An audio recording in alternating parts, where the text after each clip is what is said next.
ಪರಿಶುದ್ಧವಾದ ನಾಮಕ್ಕೆ ಸ್ತೋತ್ರವಾಗಲಿ.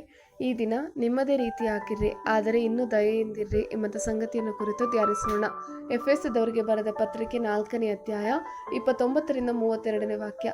ನಿಮ್ಮ ಬಾಯೊಳಗಿಂದ ಯಾವ ಕೆಟ್ಟ ಮಾತು ಹೊರಡಬಾರದು, ಭಕ್ತಿಯನ್ನು ವೃದ್ಧಿ ಮಾಡುವಂಥ ಕಾಲೋಚಿತವಾದ ಮಾತು ಇದ್ದರೆ ಕೇಳುವವರ ಹಿತಕ್ಕಾಗಿ ಅದನ್ನು ಆಡಿರಿ. ದೇವರ ಪವಿತ್ರಾತ್ಮನನ್ನು ದುಃಖಪಡಿಸಬೇಡಿರಿ, ಆತನಲ್ಲಿಯೇ ವಿಮೋಚನೆಯ ದಿನಕ್ಕಾಗಿ ಮುದ್ರೆ ಹೊಂದಿದ್ದೀರಲ್ಲ. ಎಲ್ಲ ದ್ವೇಷ, ಕೋಪ, ಕ್ರೋಧ, ಕಲಹ, ದೂಷಣೆ ಇವುಗಳನ್ನು ಸಕಲ ವಿಧವಾದ ದುಷ್ಟತನವನ್ನು ನಿಮ್ಮಿಂದ ದೂರ ಮಾಡಿರಿ. ಒಬ್ಬರಿಗೊಬ್ಬರು ಉಪಕಾರಿಗಳಾಗಿಯೂ ಕರುಣೆಯುಳ್ಳವರಾಗಿಯೂ ಕ್ಷಮಿಸುವವರಾಗಿಯೂ ಇರ್ರಿ. ನಿಮ್ಮದೇ ಆದ ರೀತಿಯ ಅವರಾಗಿರ್ರಿ, ಆದರೆ ಇನ್ನು ದಯೆಯಿಂದಿರ್ರಿ ಎಂಬ ಸತ್ಯವೇದದ ಪರಿಕಲ್ಪನೆಯು ಮೂಲಭೂತವಾಗಿ ನಿಮ್ಮ ಅನನ್ಯ ವ್ಯಕ್ತಿತ್ವ ಮತ್ತು ಇತರರ ಕಡೆಗೆ ಯಾವಾಗಲೂ ದಯೆ ಮತ್ತು ಕರುಣೆ ಆದ್ಯತೆ ನೀಡುತ್ತಿರುವಾಗ ಎಫೆಸದಂತಹ ವಾಕ್ಯಗಳಲ್ಲಿ ಕಂಡುಬರುವಂತೆ ಪ್ರೀತಿ ಮತ್ತು ಔದಾರ್ಯದ ಕ್ರಿಸ್ತನ ಮುಖ್ಯ ಬೋಧನೆಯನ್ನು ಪ್ರತಿಬಿಂಬಿಸುತ್ತದೆ. 4:32 ಒಬ್ಬರಿಗೊಬ್ಬರು ಉಪಕಾರಿಗಳಾಗಿಯೂ ಕರುಣೆಯುಳ್ಳವರಾಗಿಯೂ ಕ್ಷಮಿಸುವವರಾಗಿಯೂ ಇರ್ರಿ. ಆಳಕ್ಕೆ ಹೋಗಿ ಪವಿತ್ರಾತ್ಮನಿಂದ ಮುನ್ನಡೆಸಲ್ಪಡುವುದು. 1 ಕೊರಿಂಥ 2:10 ನಮಗಾದರೂ ದೇವರು ತನ್ನ ಆತ್ಮನ ಮೂಲಕ ಅದನ್ನು ಪ್ರಕಟಿಸಿದನು.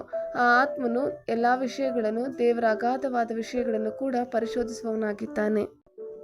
ಪ್ರಾಮಾಣಿಕತೆ. ನಿಮಗೆ ಮತ್ತು ನಿಮ್ಮ ವೈಯಕ್ತಿಕ ಅಭಿವ್ಯಕ್ತಿಗೆ ನಿಷ್ಠರಾಗಿರ್ರಿ. ನೀವು ಅಲ್ಲದ ವ್ಯಕ್ತಿಯಾಗಲು ಪ್ರಯತ್ನಿಸಬೇಡಿರಿ. ವಿಶ್ವದಯೆ ನೀವೇ ಆಗಿರುವಾಗ ಇತರರ ಭಿನ್ನಾಭಿಪ್ರಾಯಗಳನ್ನು ಲೆಕ್ಕಿಸದೆ ಯಾವಾಗಲೂ ದಯೆ ಮತ್ತು ಪರಿಗಣನೆಯಿಂದ ವರ್ತಿಸಲು ಶ್ರಮಿಸಿ. ಆಂತರಿಕ ಪ್ರೇರಣೆ. ದಯೆಯು ಒಳ್ಳೆಯದನ್ನು ಮಾಡುವ ನಿಜವಾದ ಬಯಕೆಯಿಂದ ಹುಟ್ಟಬೇಕು, ಕೇವಲ ಅನುಮೋದನೆಯನ್ನು ಪಡೆಯುವುದಕ್ಕಾಗಿ ಅಲ್ಲ. ಹಳೆಯ ಮತ್ತು ಹೊಸ ಒಡಂಬಡಿಕೆಗಳು. ಯಾಜಕಾಂಡ 19 ಮತ್ತು ಮತ್ತಾಯ 19 ನಿಮ್ಮ ನೆರೆಯವರನ್ನು ನಿಮ್ಮಂತೆಯೇ ಪ್ರೀತಿಸುವಂತೆ ನಮಗೆ ಕಲಿಸಲಾಗುತ್ತದೆ. ಸೂಚ್ಯವಾಗಿ ಇದು ಸ್ವಯಂ ಪ್ರೀತಿಯನ್ನು ನೀಡಲಾಗಿದೆ ಎಂದು ನಮಗೆ ಕಲಿಸುತ್ತದೆ. ನಾನು ನನ್ನ ಬಗ್ಗೆ ಕಾಳಜಿ ವಹಿಸುವುದು, ನನ್ನ ಕಾಳಜಿ ಮತ್ತು ಆಸೆಗಳಿಗೆ ಬೆಲೆ ಕೊಡುವುದು ಸಹಜ. ನಾವು ದೇವರ ಸ್ವರೂಪದಲ್ಲಿ ರಚಿಸಲ್ಪಟ್ಟಿದ್ದೇವೆ. ಹೀಗೆ ದೇವರು ಮನುಷ್ಯನನ್ನು ತನ್ನ ಸ್ವರೂಪದಲ್ಲಿ ಉಂಟು ಮಾಡಿದನು, ದೇವ ಸ್ವರೂಪದಲ್ಲಿ ಅವನನ್ನು ಉಂಟು ಮಾಡಿದನು, ಅವರನ್ನು ಗಂಡು ಹೆಣ್ಣಾಗಿ ನಿರ್ಮಿಸಿದನು. ನಾವು ದೇವರ ಸ್ವರೂಪದಲ್ಲಿ ರಚಿಸಲ್ಪಟ್ಟಿದ್ದೇವೆ. ಆತನ ಹೋಲಿಕೆಯು ನಮ್ಮ ಪ್ರಜ್ಞೆಯ ಆಳದಲ್ಲಿ ಹುದುಗಿದೆ.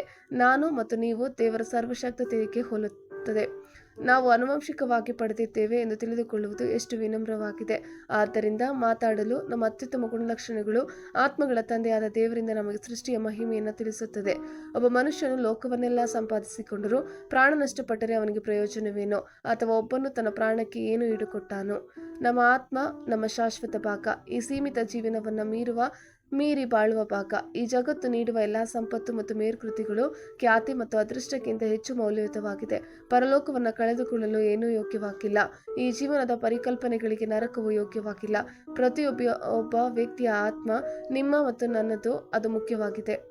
ಪವಿತ್ರಾತ್ಮನಿಂದ ನಡೆಸಲ್ಪಡುವ ಜೀವನ. ಇಬ್ರಿಯ 13ನೇ ಅಧ್ಯಾಯ 1-3 ವಾಕ್ಯ.